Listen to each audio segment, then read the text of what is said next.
First of all, welcome to everybody. It's great to have you all here again. I think, is that Fiona just coming in again, Aisling? Yep. Yeah, don't let her in there. No. Still not letting me have a camera. That's okay. Well, we'll crack on anyway. And a huge thank you to Helen and Fiona for joining us this evening. For what is the third webinar in this series for practitioners in Northern Ireland. Most of you on this call, I imagine, have probably come across Helen in some capacity previously.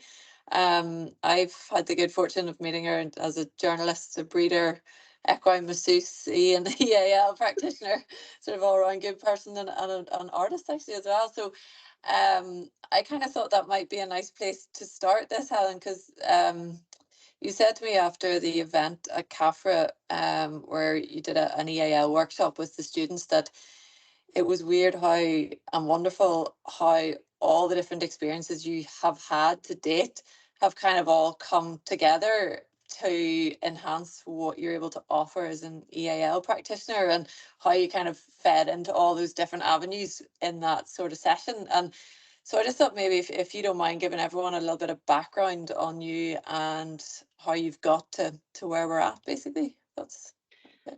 Yeah, it was kind of a bit of I worked for years, as I say, I trained as an artist, but I actually worked as a community arts facilitator for the guts of about 12 years or more in Northern Ireland. I worked all over, and it was specifically in areas with communities still with active paramilitaries.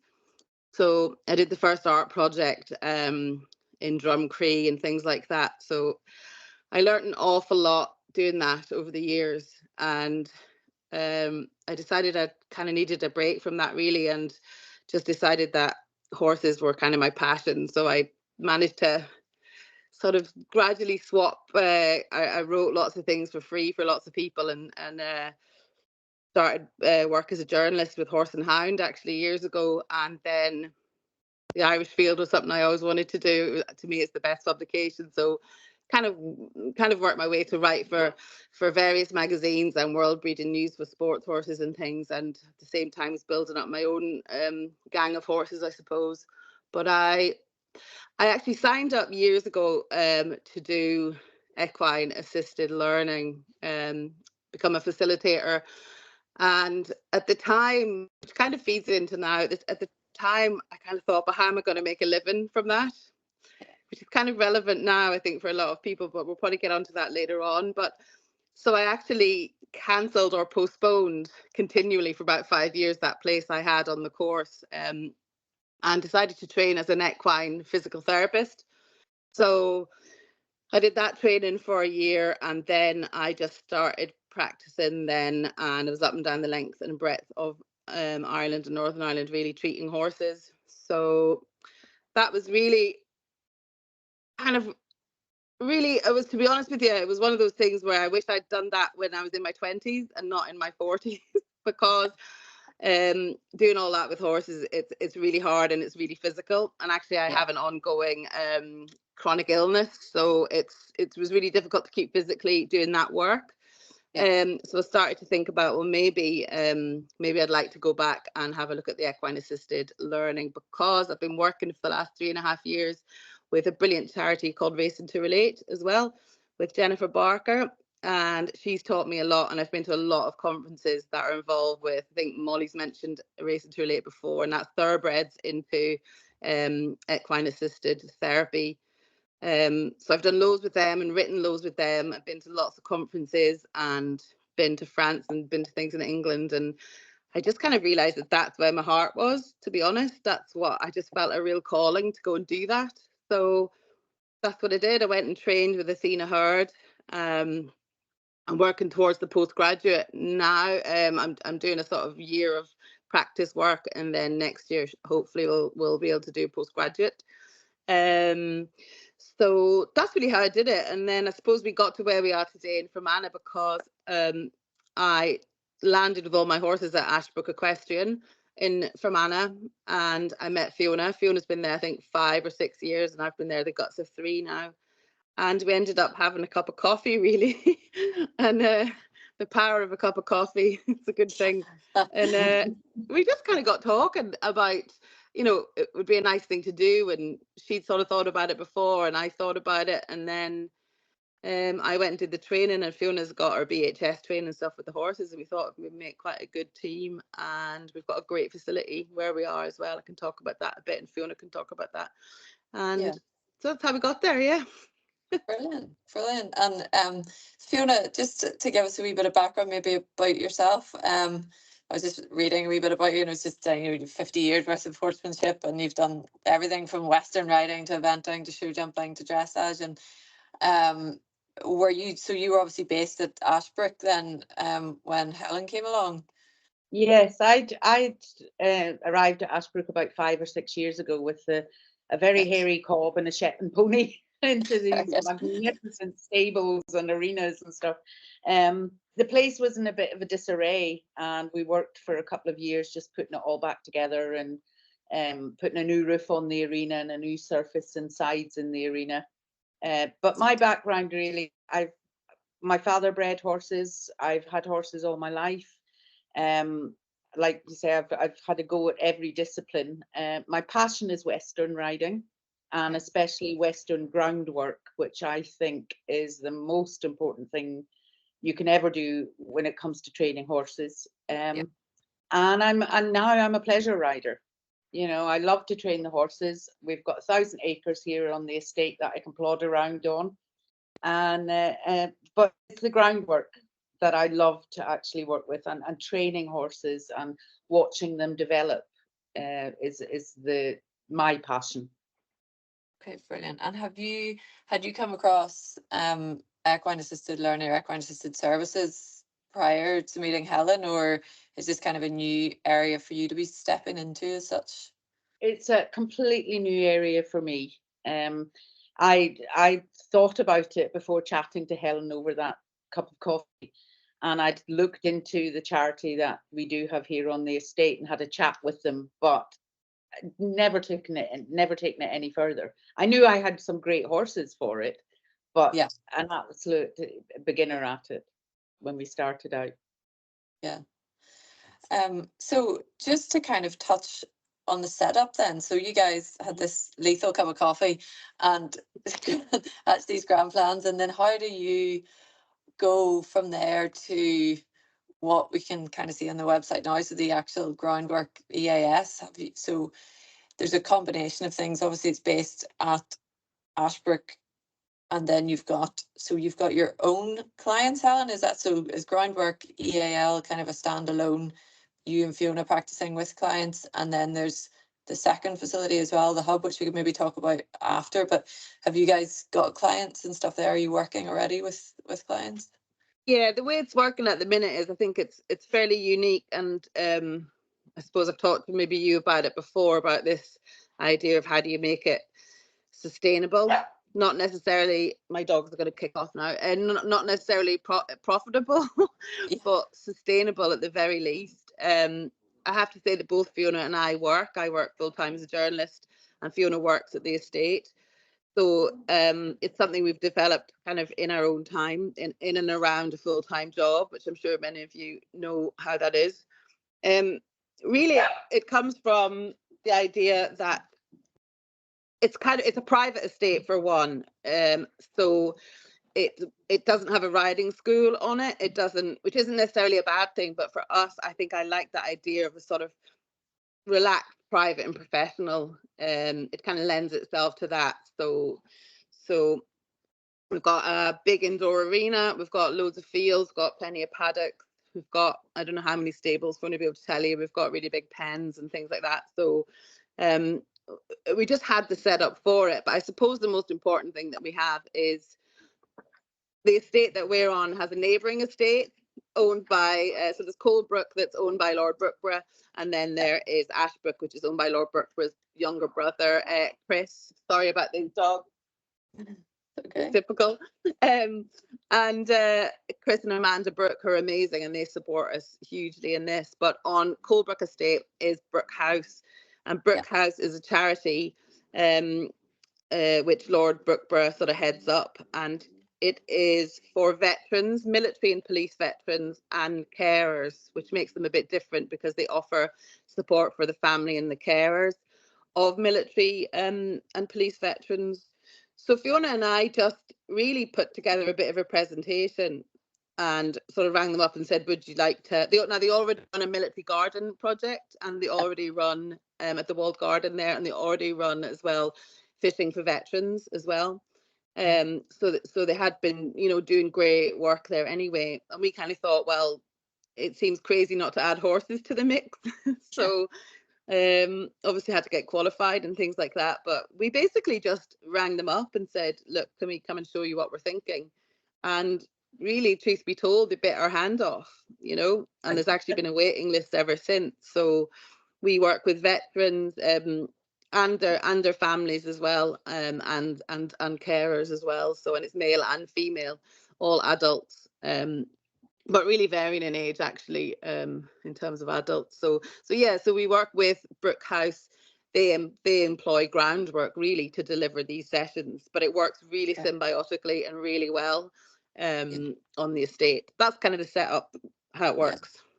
And I mean, it seems the Brook House setup seems their health and wellbeing centre, like as a sort of multidisciplinary setup, it seems like such a strong model to bring the horses into as well, because, you know, you've got it's all evidence based, it's very outcome focused, and it seems very, you know, the plans are all written for each participant. So it's kind of a nice one to slot into to actually grow, I suppose, the evidence base and look at the outcomes and stuff as well of what you're doing, you know, within a wider model as well.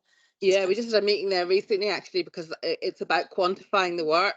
Obviously, we know with this kind of work, especially at the minute, it's such a growing kind of area, but quantifying the work you do is really important for funding, of course. And obviously it's a really big one that you have to, that's what people want to know. If they're going to fund you, they kind of want numbers, you know, and so what's brilliant about working with a charity like Brook House is they already have really sort of stringent things in place to measure those outcomes. So we do our own sort of beginning and end questionnaire really, but Brook House also do one at the beginning and the end and halfway through, and then they go on to do other, like a month after, they're still monitoring and asking, and then they do the collation of the outcomes basically and quantify them through various systems that are, you know, that some of you may know about. I can never remember the name of these systems, but to sort of quantify the work you do. So we've had brilliant results so far, and I think for Brook House, for them to see those brilliant results quantified like that, they went on then and got specific funding, I think 15 grand's worth of funding, to run specifically equine programs with us based on that sort of, you know, initial success, I suppose, you know. So Fiona, kind of key to all of this really are the equines, the horse partners in this.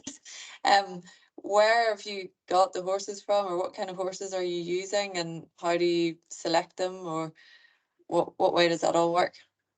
Okay, well, we have 6 horses in various stages of training that we use at the moment. The horses, they range from 2 26-year-olds right down to, we have a young thoroughbred who is 4 Whiskey Jack, is he 4? Yeah, 5. I think he's 4. 5 he acts like 4-year-old.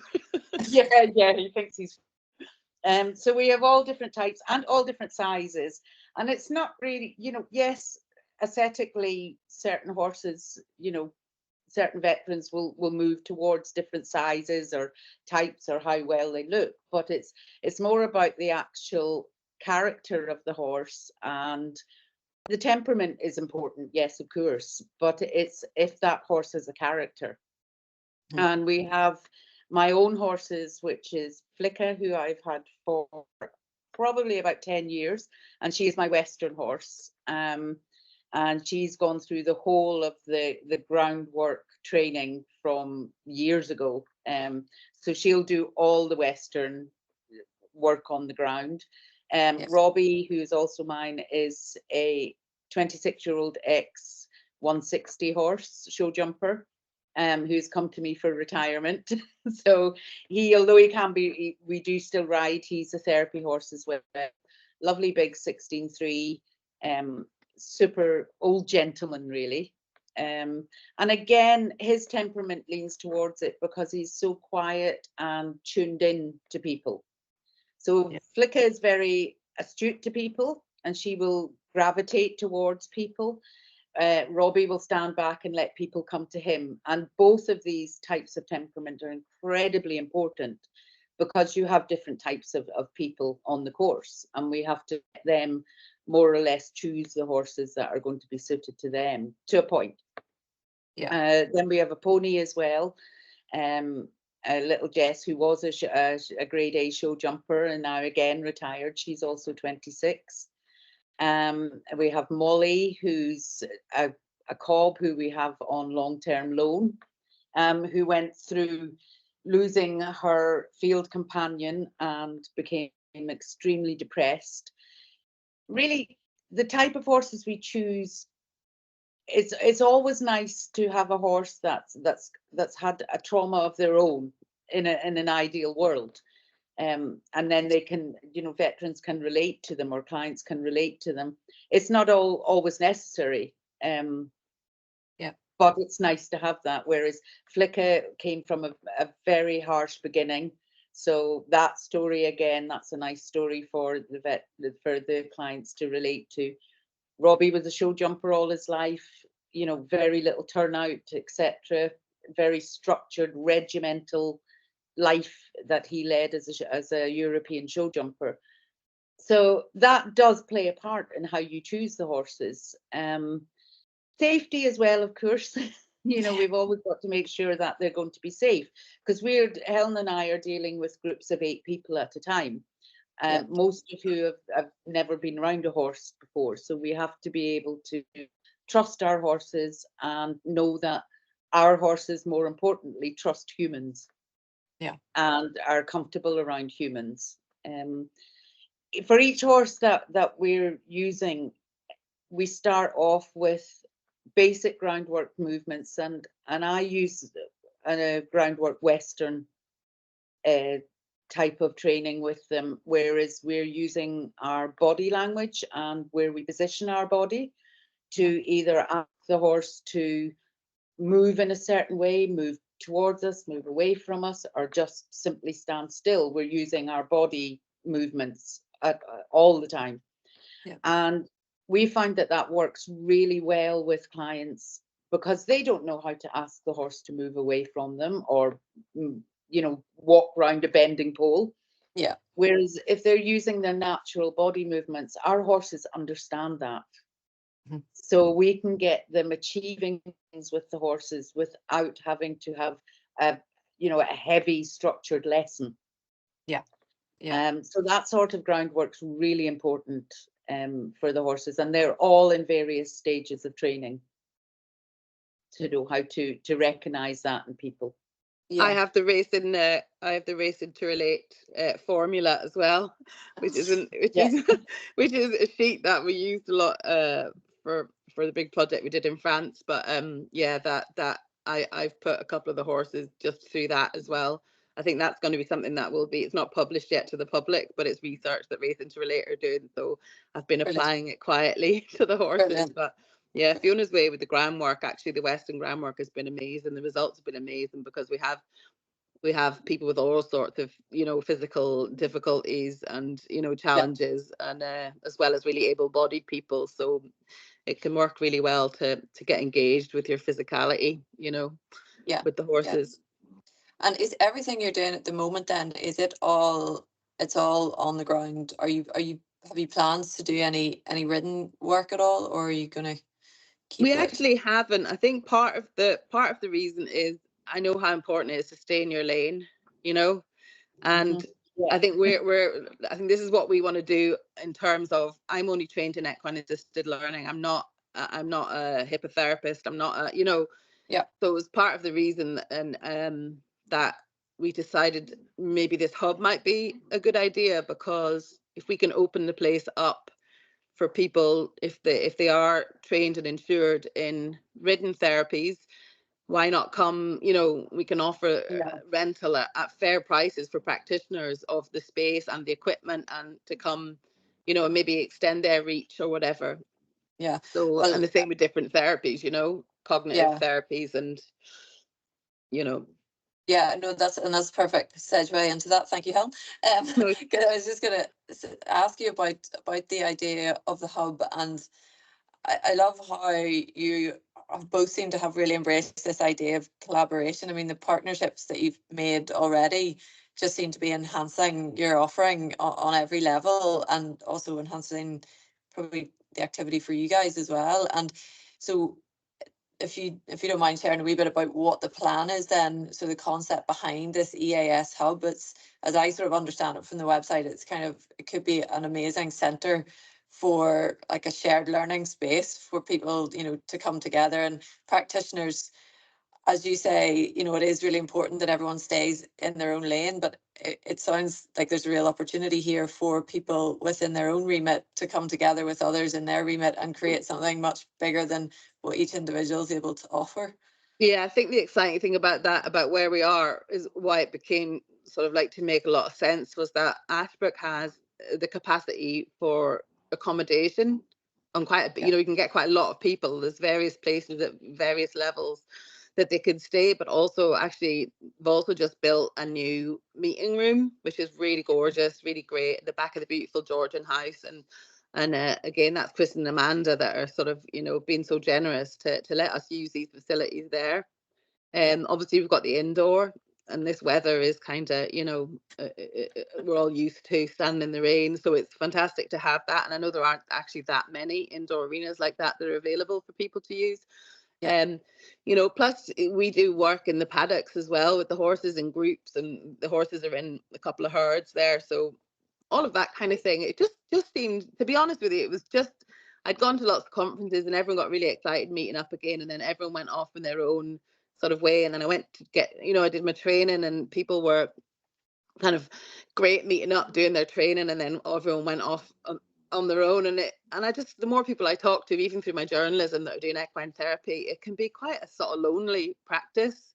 You know, if it's just you and your pony, or if it's just you and, you know, doing it outside your full-time job as a therapist or whatever. So I just thought, we sit and have lots of coffees in Ashbrook by all accounts, and I just thought, well, why wouldn't you make it somewhere that was a really safe place, a bit like this webinar? It's kind of like this, it's about this webinar idea, but in 3D, you know. It's like, why not just say that the door is open? If someone is just struggling a bit and wants to just come and give off over a cup of coffee about their practice, or about, or someone wants to arrange a seminar or a conference, or, you know, it just is a really good place to do that. And we would sort of encourage anybody who's interested just to see the setup, just to come down. I mean, it's not, you know, it's not Carlswood, but it's very beautiful, and it's private, and it's got the facilities that we need for therapy sessions and equine assisted learning sessions. So it just seemed to make sense. It felt a very natural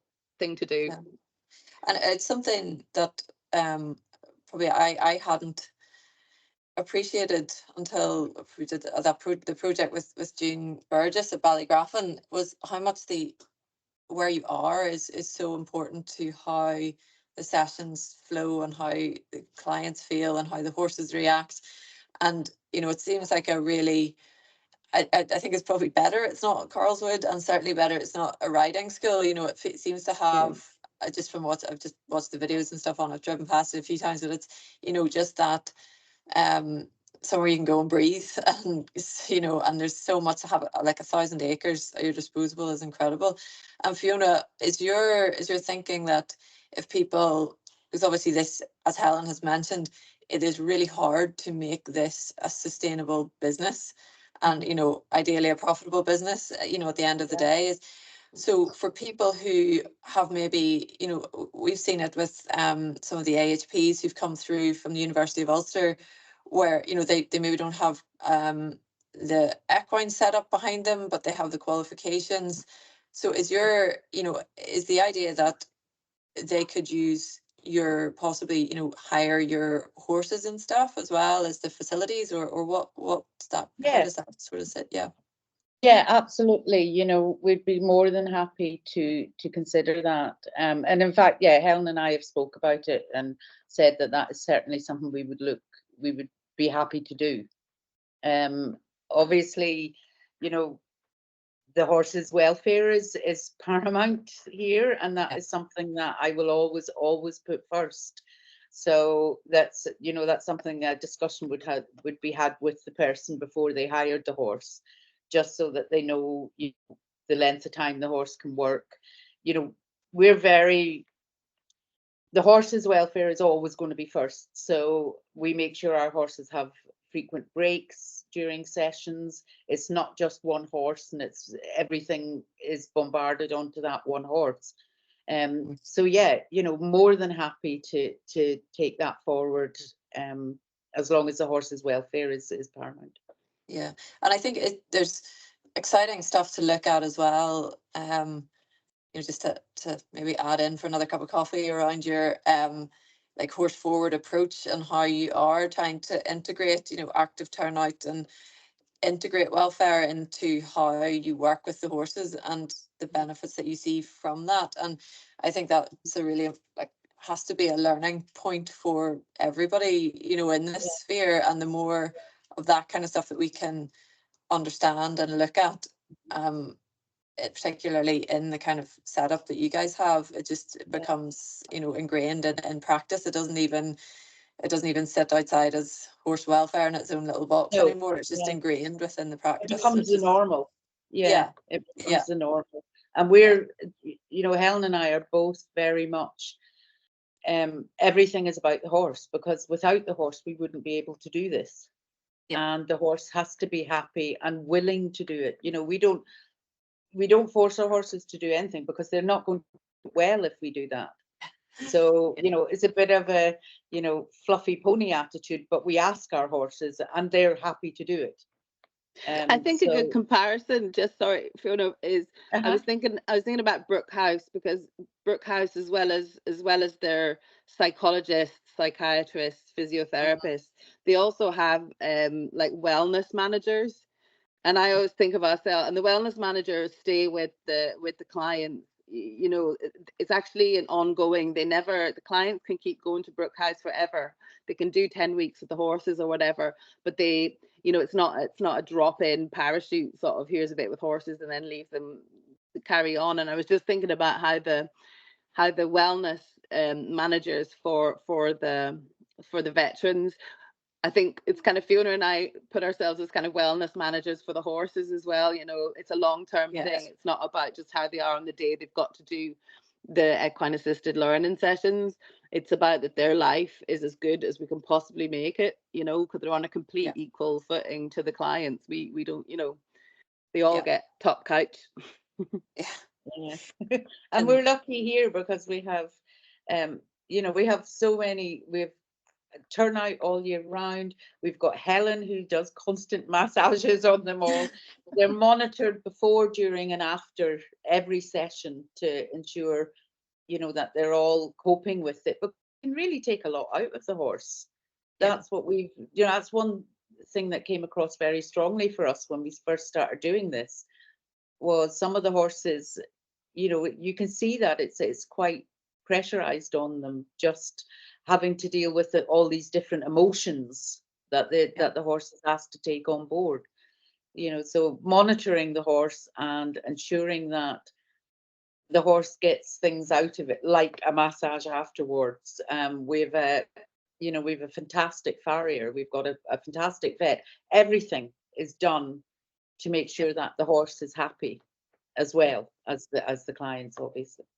Yeah, and you know, that all feeds into, because there is the kind of, I guess, the paperwork side of all of this as well, you know, which you kind of touched on slightly, around the idea of, we can, you know, people coming in who are qualified and insured and all of this, you know, happy, safe horses. There's always a risk, but that sort of health and safety side, the risk assessment side, and then I guess, how do people then, the language around all of these services is so tricky at the best of times. And then it's, you know, it's obviously for you guys then to figure out what is qualified and insured and how all of that works. And I guess that'll be an interesting progression in how, you know, how you get the hub up and running too. Yeah, definitely. I think it's that thing of, at the minute, if you've got insurance to practice, you've already had to be answerable in terms of your qualifications. You know, there's people doing equine assisted learning that have done much longer courses than I have, but with less experience, maybe with delivering with vulnerable people, and you know, and it's just it is tricky. I think when it comes to therapy, you know, as opposed to equine assisted learning, or obviously like the cognitive behavioral therapies, or you know, anything that's, you know, on a real therapy level, then obviously they have to have the full set of qualifications. But I think with equine assisted learning, it is a different thing, and I think there's lots more you can bring to the arena for equine. We do a lot of horsemanship as well and things like that, and if we find the veterans really enjoy that, you know, and they learn a bit more about sort of horse care as well, you know, as well as just doing, you know, constant EAL sessions. I think with adults, I think adults, you know, we're very focused on adults, and I think it's very different people that are working with kids, and I think that's just hugely different as well. So I think you have to pick the thing that you want to do, you know, and not try and do everything kind of thing, you know. Absolutely. Yeah. And are there restrictions? I mean, obviously, I think my understanding is the Brookhouse is a charity, but are there restrictions in terms of who you're allowed to kind of work with on the site or anything? Or say if people were bringing other clients in, is it all couched? Does it all have to be couched within veterans and ex-police and carers and that kind of arena? Or is it I wouldn't say it that way. No, I mean, okay. I'm insured to work with anyone of any age. You know what I mean? I just have a particular interest, I think, in working with adults, and so I think as long as the person has the full insurance to practice, that covers them and it covers their clients if it's the right insurance, you know. But I actually have someone who is high up, bit of an insurance specialist as well in the equine assisted arena, who I can run things by, you know, and if something looks, you know, I can say, well, this insurance, and you know, it's good to have, again, collaboration and backup. You've got to make these connections with people, because everyone wants to help. Actually, I think you find that's the one thing I've realized. I think everybody wants to help when you're trying to do a good thing, you know. Absolutely. And on that note, I'm gonna just clock in the time here. I'm sure people will have questions. Does anybody have a question at this point for Fiona or Helen? Aisling, can you see everyone there? Because so you can feel free to put them in the chat as well if you would like, if that's easier. It's what coffee do we drink, isn't it? Funnily enough, it's decaf. Have we got anything else in there? Or are we good? No, I think we're good. Yeah, I can't see anything, so we're good. Okay, cool. Well, I just touched a little bit today on the blog on your website as well, guys, and it's really exciting. It's really cool, actually, just the way it's set up. And for those of you who maybe haven't had a chance to have a look at this, Helen, and I'm sure Fiona's fed into this as well, has kind of split it into different collaborations and partnerships and modalities and stuff. And just to have as a bank, as a resource bank for everyone to kind of have a read of as well, and see what's going on here and in the south and elsewhere as well, and how it all actually ties in together is really quite exciting. And you know, the whole website and the whole concept does just feel very welcoming and very open. And it's kind of congratulations to you guys, because the setup so far just seems to, you know, really sell collaboration and how it can benefit everyone. Fiona, is there anything else that you would like to add, or anything else you think people need to take away or know about for this evening?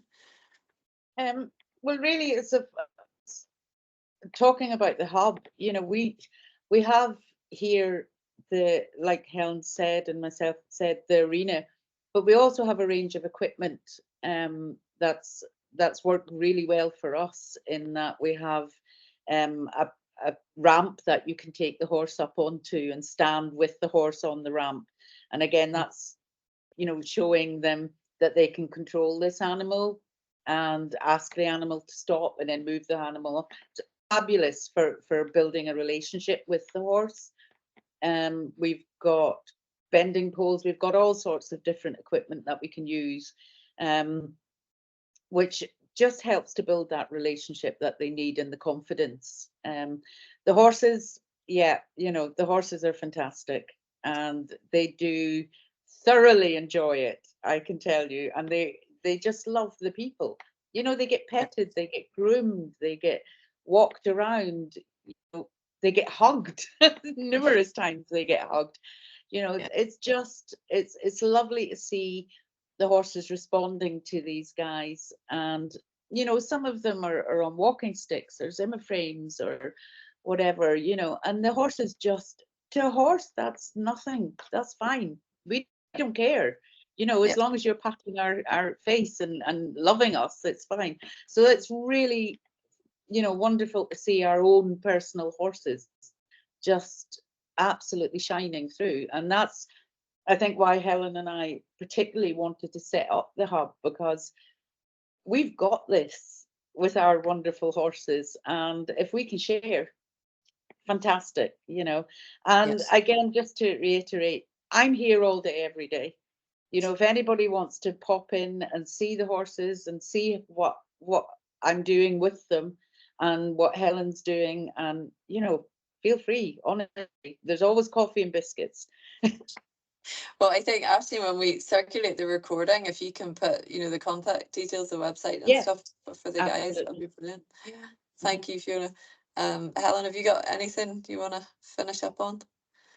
Yeah, I suppose it was just to say that obviously reiterate, you've got the vibe now that you're welcome anytime. I'm actually have reshuffled my life a little bit so that I'm going to be at the yard most days now, which is really, really exciting, but still continue to write and but to be at Ashbrook working a bit more. So the one thing I suppose that's exciting for us is that actually we have started a new collaboration with a big military equine charity in England, and we are busy working on organising with them and Brook House hopefully 6 residential weeks for veterans to work with the horses at Ashbrook. So they'll come and stay at Ashbrook. They'll be Northern Irish, possibly Irish veterans or their carers, and they'll come as a small group and they'll work with the horses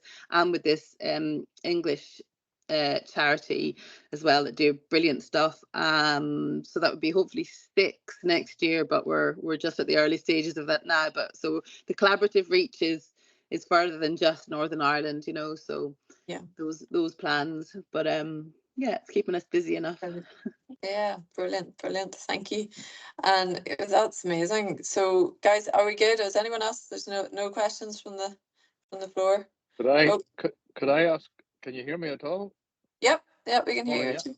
Sorry, the camera's off. We're in Northern Holland here, and a very little connection. But no, look, just it's fantastic to hear what Helen and Fiona, the possibilities that they've created.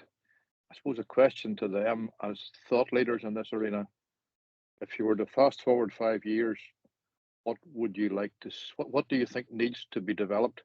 What needs to be in place for this to really expand in terms of acceptance and impact? Because obviously what One Equine has been about in the last 3 or 4 years is to try and communicate to those that would commission services the value of these services, the potential of the outcomes.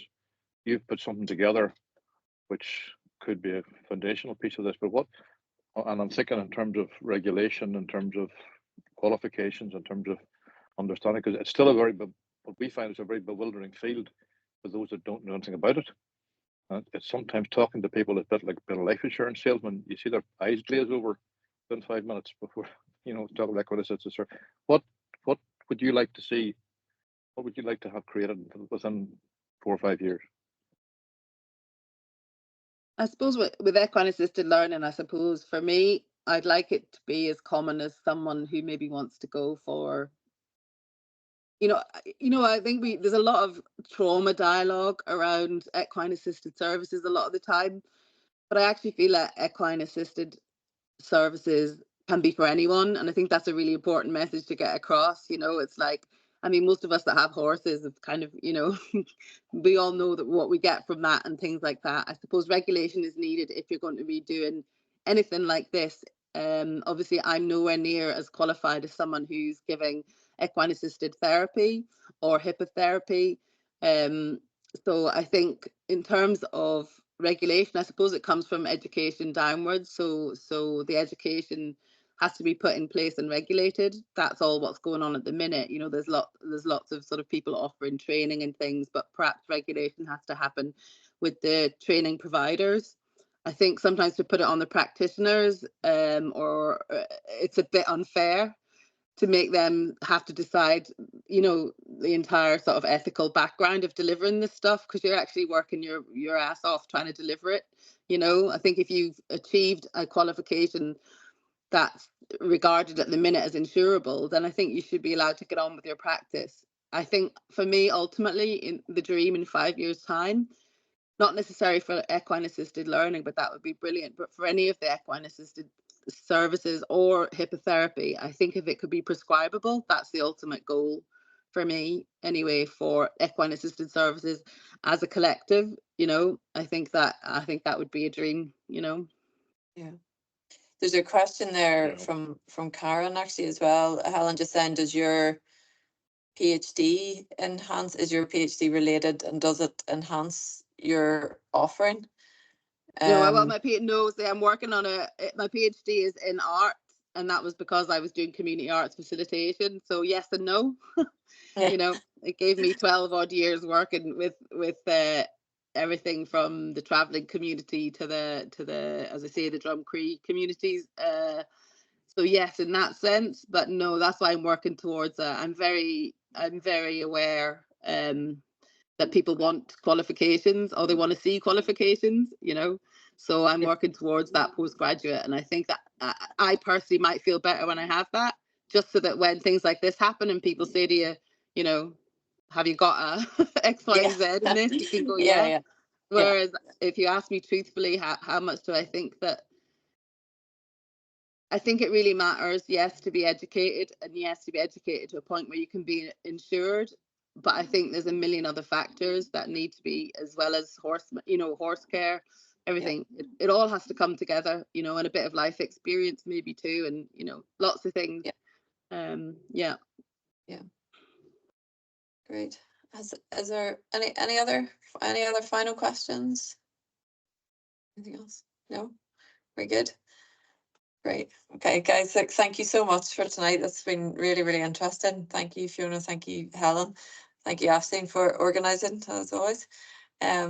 Brilliant. And thank you, guys, everybody who joined. And Aisling will send the recording out in the next day or two, with all the links that you need. And if there's anything you want to ask us about, or Helen or Fiona, just email it through and we'll pass it on, or come down to Fermanagh. That's what we're saying. Yeah. Just come down. Get some of this rocket lunch coffee. I think we all need it. Get inspired. Brilliant. Okay, look, guys, thank you so much. That was great. And thanks everyone for attending. And we'll see you. Thanks, Molly. Thanks, Aisling. All right, cheers, guys. Thank you. Now. See ya. Bye. Bye. Bye. Bye.